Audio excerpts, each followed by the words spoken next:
guys, welcome to Goodwill Dynamics. We're here to navigate the concept of goodwill in a complex contemporary world.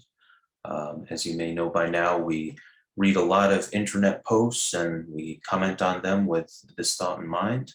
And today we've got a pretty long one for you, so brace for it. But it's a good one about it's a very interesting situation and quite a confessional post from somebody who I guess doesn't think much of themselves these days. I guess without further ado, we'll take this one away. Adam, would you like to read that for us?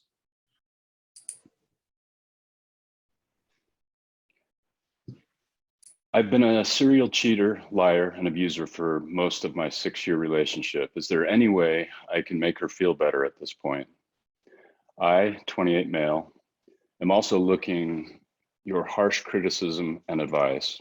I've been living my adult life, ignoring my problems, and I need to come clean about what I've done and the person I am. Me and my fiance, 29 female, have been together for over 6 years now. And during the entire relationship, I've abused and manipulated her. I spent a lot of time rationalizing and minimizing my actions in my head to her, but nothing will change what I've done. I just want to know if there is any possible way to change myself and make her feel better. Here are the facts, plain and simple.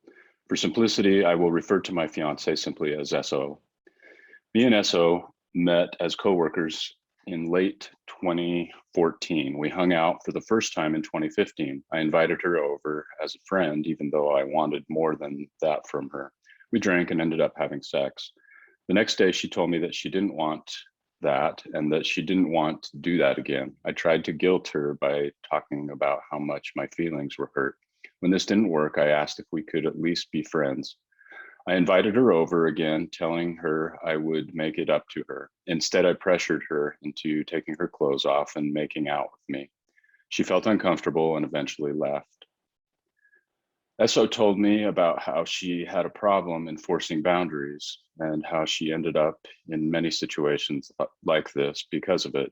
She said she just kept coming back because they would apologize and she needed to believe that they were sorry and that she was more than just sex to them. I used this knowledge as a weapon against her. I invited SO over again. I was drinking, but she didn't want to. I told her, "You're more fun when you drink." She gave in and started drinking. When she was at the point of nearly falling over drunk, I took her pants off without asking her and had sex with her. Me and SO continued to hang out. Most of these meetups would end in me pressuring her into sex or me getting us drunk enough that I could do what I wanted. She kept trying to tell me that she didn't want to see me again. I would respond with meaningless apologies or dramatic and insufferably mopey to get my way. At some point, I started telling SO that I loved her. Eventually, we both needed a place to stay, and I took this opportunity to latch on. We moved in together in 2015, August 2015. Our relationship became very codependent. I didn't give her any space. I would walk into her room and hang out there uninvited. I would wait outside for her to get home from work. I made her dependent on my presence. She still tells me to this day that she has Stockholm syndrome. I continued to pressure her into sex. Late in 2015, SO was assaulted by a coworker. At the same time, her violent and physically abusive ex was still trying to insert himself into her life. The combination of these factors drove her toward me. On a surface level, I seemed nice and caring. I would listen to her problems, make her food, and tell her she was special. She started to tell herself that I really cared about her and that she could live with this. It still wasn't officially declared, but we started to act more like an actual couple. She said she loved me back. At the beginning of 2017, I moved 3 hours away for a job. I dropped this decision on SO out of nowhere and framed it like good news. I told her we could still be in a long distance relationship. Before I moved, I was flirting with a coworker to the point that she offered to come visit me when I moved. After I moved, I flirted with a new coworker and gave her some of my cooking that was meant for SO. I also texted a couple of girls I knew from the past trying to get some attention. I ended up exchanging nudes with one. I didn't tell SO about any of this. Eventually, SO moved in with me at my new place. Shortly after this, I discovered online chat rooms and started talking and sexting with girls and exchanging nudes. I did this a lot in a short period of time. I also watched a lot of porn. I think to the point of having an addiction. When she finally caught me, I minimized what I had done and lied about the extent of it, but reassured her I was just telling her everything. She ended up finding out more about it later. She felt shaken and betrayed because I had always told her that she was special and she thought that she could trust me. A few months later, we had an overseas trip together that made things feel kind of normal. She forgave my transgressions, even though I did nothing to make things better or to change as a person. In 2018, August 2018, we both moved back to our hometown, but with separate living situations. SO started law school, and I went back to get my bachelor's. Not long after, an old friend who I had some sexual tension with contacted me. She had recently left her abusive ex and was in a fragile place emotionally. I took advantage of this and toyed with her emotions, making her feel special so she would give me attention back. I told her I wanted to have sex with her. Eventually, she said she was going to stop talking to me because she worried I would ruin my relationship with SO. I told her I don't care. She stopped talking to me. I reached out later and she told me she had a boyfriend. Late in 2018, me and a coworker started flirting with each other. We decided to hang out and drink together. We ended up spooning in my bed. Eventually, she left, probably because she was uncomfortable. She said that I had to tell SO about it. I agreed, but I didn't, and I told her I did. I went to this girl's house several times, usually very late at night. I did some intimate non-sexual things with her, like brushing her hair, kissing the top of her head. We had inappropriate text conversations. The worst one was about the fact that I was masturbating. SO found out about this in early 2019. She was furious and once again felt like she didn't know me. I hid the truth, the full truth again, forcing her to find out things over the course of months. At first, I said we had hung out only once, but didn't mention that it was night, that we were drinking, or that we were in my bed. I swore I was telling her the whole truth. Every time she would discover something new, I would lie to her face and minimize as much as possible. Because I kept hiding the truth, SO still thinks that there is more that happened than she knows. I told SO that I would do anything to get her trust back. I offered access to my email and social media accounts. I said I would change and fix things, but I made little to no attempt to undo what I did. I didn't see a therapist. I didn't try to make SO feel better. I used incognito mode so she didn't find out anything about my on and off porn addiction. I went back to pretending everything was normal and gratifying myself. This past March, we got engaged. A couple of months before, I'd been fired from my internship. When SO asked about how it was going, I told her it was fine. I told her I was in meetings when I wasn't. Eventually, I told her the internship ended. At the end of May, I admitted that I had lied to her about it. She was concerned about the reasons I had been fired and the fact that I was still lying to her face repeatedly. I promised I would get help. I made a half-hearted attempt to find a therapist, then put it out of my mind. In July, SO had to finish law school and was studying for the bar for 8+ hours nearly every day. I took advantage of this distraction and cheated on her again. This time, the girl, AP, was 18. For context, I was 27 at the time. I invited her over to drink. AP confided to me that she had recently been taken advantage of. I told her about the same thing happening to SO, omitted the fact that I had done it, and used that to make her think I understood her and to get closer to her. I continued to text AP and we had a month-long sexual relationship. She stayed at my apartment overnight twice. I went over to her house one night and left my phone at home in case SO checked my location. I would compare her to SO. I told her that SO wouldn't do oral sex or let me finish in her mouth because of her trauma, which was a major cause of. I told AP that SO was cold and that she was so much warmer than SO. None of these things were even true. Me and SO moved again for her new job in September. I kept flirting with AP up until SO found out last month. A couple of weeks after we moved, the third party contacted SO and told her about my infidelity. When this happened, the only thing I admitted to was having sex with her once. Once again, I hid the full extent of the truth. SO ended up talking to AP and learned about my words and actions.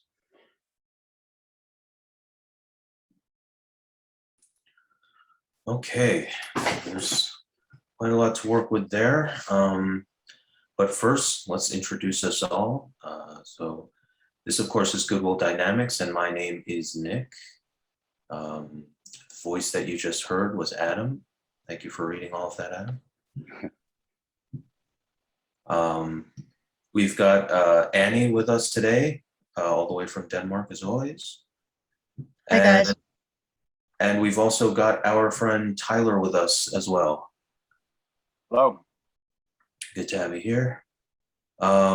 So what do you guys think? I mean, this is a show about Goodwill, right? Where are we going with this one?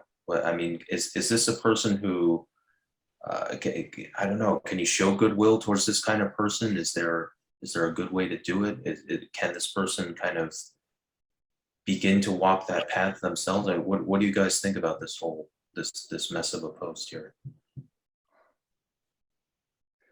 There's a lot to unpack there, huh? Yeah, I think this is difficult, and it highlights an aspect of goodwill that sometimes the hard answers are not in terms of how we think, like just pure kindness, empathy, showing a side of understanding for the person. I think we can have that, but sometimes a very direct and blunt approach is appropriate depending on where the person's coming from. So I think that kind of goodwill, sometimes it's an interesting twist, but I think, we talk about it a lot in our groups, that the goodwill sometimes is doing the very hard thing, which is being very assertive and direct and acknowledging that bad behavior is not acceptable. Yeah, I would definitely say so. I mean, this seems like a case where, making the situation better isn't going to be about just being nice and reassuring. That seems for sure. Sorry, go ahead, Annie. I think if this guy is really serious about it, he has to make some firm decisions about changing. It sounds like he wants to do that, but he has a pattern that he has been using for a very long time. And I think it's very important that he looks within, trying to find out why is he doing these things? Why does he cheat and lie, and what does he get out of it? What does he get out of having that power? Somehow there's a bonus or a gift for him in acting like this. And if he doesn't see that and finds another way of getting it, he'll keep doing it because the pattern will return. So in a way, I feel sorry for him because it's a lot of work he has to do. But if he's serious about it, he should start doing it. Wonder what type of childhood he had, what type of parenting situation. I'm trying to I'm trying to look at it through the lens of, not sympathizing, but understanding where this behavior is coming from. When you start to look at people who are manipulative and abusive, it's typically they learn that behavior from somewhere. And I think he's doing the first step, which is actually, recognizing that he's doing it. When people are having problems, that's what they say, that you got to first recognize that you're doing it. So I don't think I would necessarily have a problem showing goodwill to this particular person, because I try to understand where people, how they were brought up and things like that. But to SO, I would say, run, post haste, get out of the situation. I'm sorry, but I don't think that this is a long-term stable relationship. A relationship that starts from the very beginning on lies, even if he regrets those types of things, is not on a stable foundation. Yeah. And it seems to me like this relationship, of course it strikes us very unhealthy. But I wonder, I guess I don't know much about the SO, and certainly we're inclined to feel bad for her in this situation, and why not? But in a sense, sometimes a person who's in this kind of relationship is almost in a certain way, is the complement of the person that is, you know, more actively the dysfunctional one or the abuser, right? I mean, because I think, well, I'll put it like this, like this guy, I think, he's avoiding his own stuff, right? He's avoiding his own issues, and there's like a fragmentation and an avoidance of, you know, dealing with whatever it is that he would have to deal with if he were to live as a kind of normal, straightforward, moral person, right? And he's sort of like, he's gotten to this point, I think, where he values, let's say, I don't know, pleasure and or validation and or whatever else over the truth and over, you know, real connection.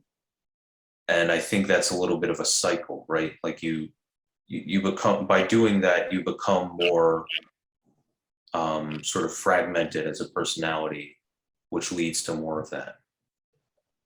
Yeah, Is that right? Like,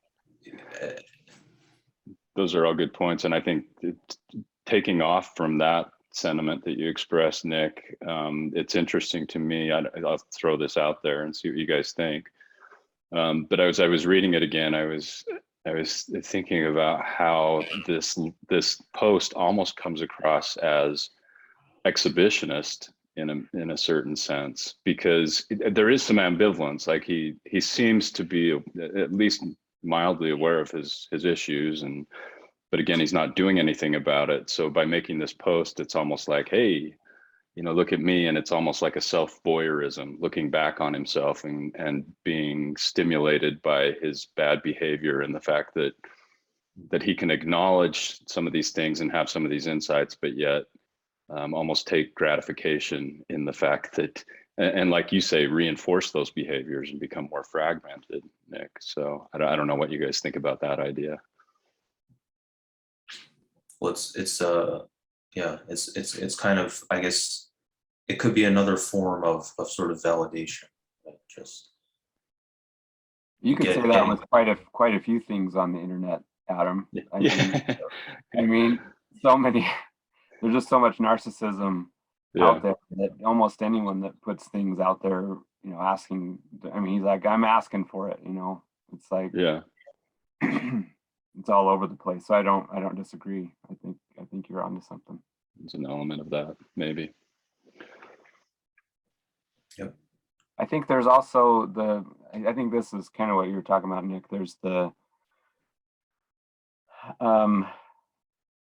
kind of attracted to each other. They kind of are feeding off each other. There's the male, the female dynamic. There's the positivity, and I don't mean negativity in the bad sense, but, you know, like the poles, the positive and negative poles of a magnet. They're kind of coming together, but he makes it seem like, to me anyway, that I don't know how to describe this, but like, she doesn't have any other choice. Like, I think if she were to really understand her power out there as a female, there's so many other options out there that, yeah, this guy, you've been together for a long time, but, you know, there's the sunk cost idea. Okay, well, I've been in this relationship for so long, and I put so much time and energy into it. I don't want that to go to waste. Whereas if you were to decide to, sorry, I can't go on with these lies, you'll most likely be better off and find something that is starting fresh and from a better position. Yep. Yeah, you know, but she, I mean, again, I don't know a whole lot about her, right? But it seems that she also has issues of avoidance. If, you know, if she's in a relationship like this for such a protracted period of time. And, you know, I guess it was sort of alluded to in the beginning, it's kind of hard for her to, certain things about being in, you know, the dating game is tough for her, but not so much to dwell on that, but it's just sometimes, I guess it speaks to the fact that, matters of goodwill sometimes, well, they involve the whole, right? They involve, the whole of the group, right? And they don't just involve one individual or the other. And so, I guess it just helps to see different people's roles in this situation, in order to see what the right path forward is. But yeah, I mean, I think, this guy obviously, I mean, I look at him as basically like an addict, it's like, I don't think he can just decide to get better by himself. I mean, maybe there's technically some chance, some way that someone could do that, but I think this is somebody who, if he's serious about it, would need to kind of humble himself to commit himself to getting help from somebody else, whether that's a therapist or what. But I think he has to concretely take that step, because if it's all, sort of in his own head, he's just going to turn this into like another game, right? He's going to use the language of, changing himself and bettering himself as sort of the next game to play, and to do what he's been doing. So, I don't know. I think he sort of needs to take that step to sort of grow his world and have somebody outside himself who helps him with this. That's a great point, Nick. I agree. I also think they are kind of in a codependent relationship with each other. But of course, we only know from one side here, but it sounds like it. And when you think about what a stable and healthy relationship is, I mean, it builds on three things like honest communication, the willingness to give, and trust. And these things are almost the opposite of this relationship. So they have a long way to go if they want to go that road. But I agree, they need professional help, both of them, actually, if they want to go that road together or with another new partner. Indeed. I have a confession. Okay. Uh-oh.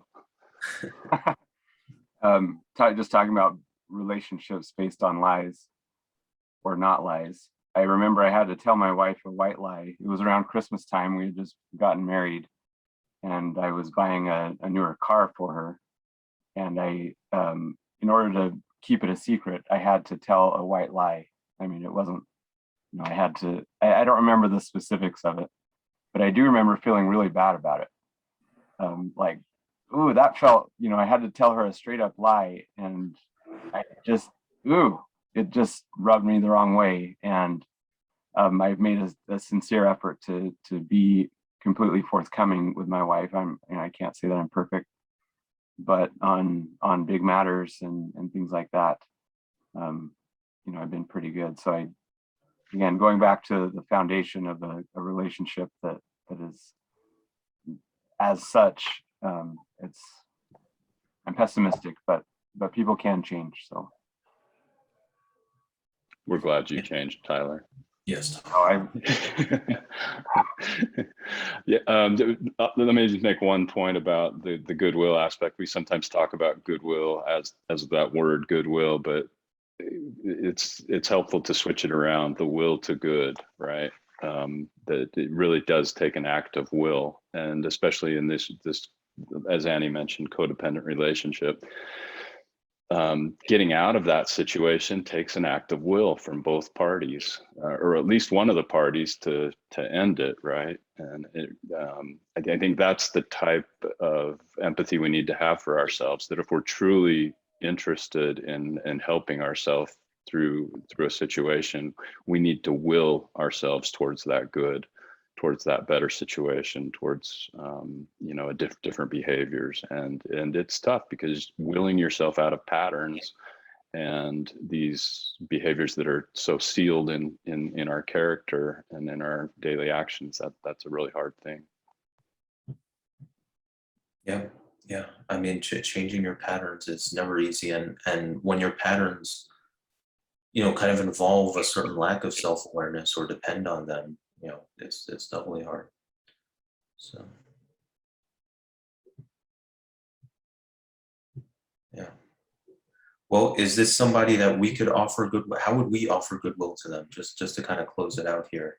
What's the best way to approach a person like this in the spirit of goodwill? What do you guys think? Sorry to put you on the spot like that. Tell him the truth. Tell them the truth, yeah. I like The that. truth. We talked about that they're in a codependent relationship that's not healthy, that they have some patterns they need to work on, and tell them what those are, the things we said here. I would do that if he was close to me. Yeah. I like that. I think treat him like somebody who needs to change and who can change, right? He asks, sorry. No, but he asks about it. He wants to know if there's any possible way to change myself and make her feel better. That's what he's saying. So he's asking for it. I wouldn't say it if he wasn't asking for it, because then he wasn't ready to hear it. But if he's asking for it, I would tell him straight out. Not in a harsh way, just matter of fact. I think if you tell someone like, if you treat someone like this as though they're a good guy, or all good or all bad, you play into their sort of game that they play, their self-fragmenting game. And I think you have to, in the spirit of forgiveness, it's like, well, I see you as someone who's capable of change, but I think you need to change these things. Something like that, that would be the tone I would use.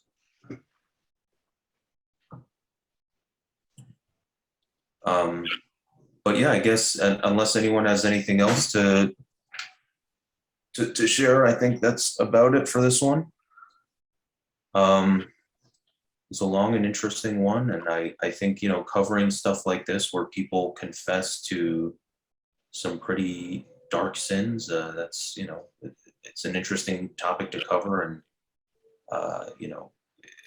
is particularly good for trying to suss out how do we deal with goodwill in a world that's not only, as we say, complex, but full of all sorts of human flaws and sins and all sorts of darkness that needs perhaps a certain torch of goodwill or of spiritual light to light it up.